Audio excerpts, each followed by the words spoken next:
بعض لوگ علماء کرام کی توہین کرتے ہیں تو اس کا کیا حکم ہے؟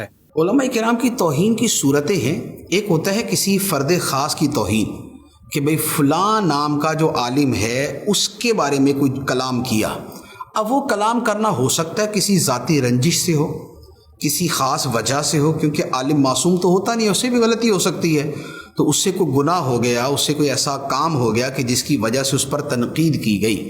تو اب ایسی صورت کے اندر یہ اس حکم میں نہیں آئے گا کہ اس نے توہین کی ہے اور اس کے اوپر کوئی شدید حکم شرعی لگے گا. ہاں یہ ہے کہ اگر وہ غیبت کی صورت ہے تو پھر وہ غیبت کے طور پہ حرام ہوگی، اگر وہ بہتان کی صورت ہے تو وہ بہتان کی صورت میں حرام ہوگی، اگر وہ اشاعت فاحشہ کی صورت ہے یعنی کہ کسی کی برائیوں کو پھیلانا، اگر یہ وہ صورت ہے تو یہ اس میں داخل ہو کے اس کے اعتبار سے گناہ ہوگی، حرام ہوگی. کیونکہ حکم شرعی یہ ہے کہ جو سچے علماء ہیں، جو صحیح العقیدہ علماء ہیں، ان کی خطاؤں کو چھپایا جائے. کیونکہ خطا سرزد تو ہو ہی سکتی ہے، ایسا تو نہیں ہے کہ جو عالم بن جاتا ہے تو وہ گناہوں سے بالکل معصوم ہو جاتا ہے، ایسا تو ہے نہیں، لہذا اس خطا ہو سکتی ہے. اب اگر کسی سے ایسی خطا سرزد ہو جائے تو اسے چھپایا جائے.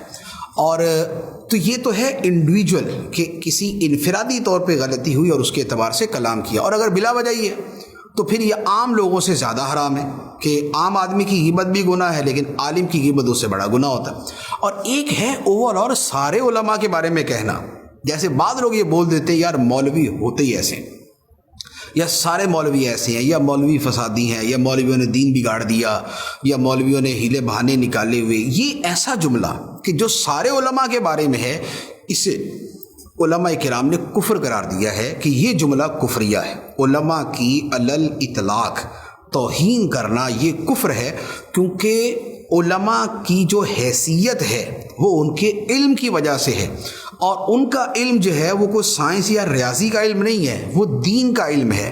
تو گویا عالم عالم دین ہے، اس کا علم علم دین ہے. تو اب اس کی مطلقاً توہین کرنا علماء کی، یہ گویا اس علم دین کی توہین ہے. علم دین کی توہین یہ دین کی توہین ہے اور یہ کفر ہے.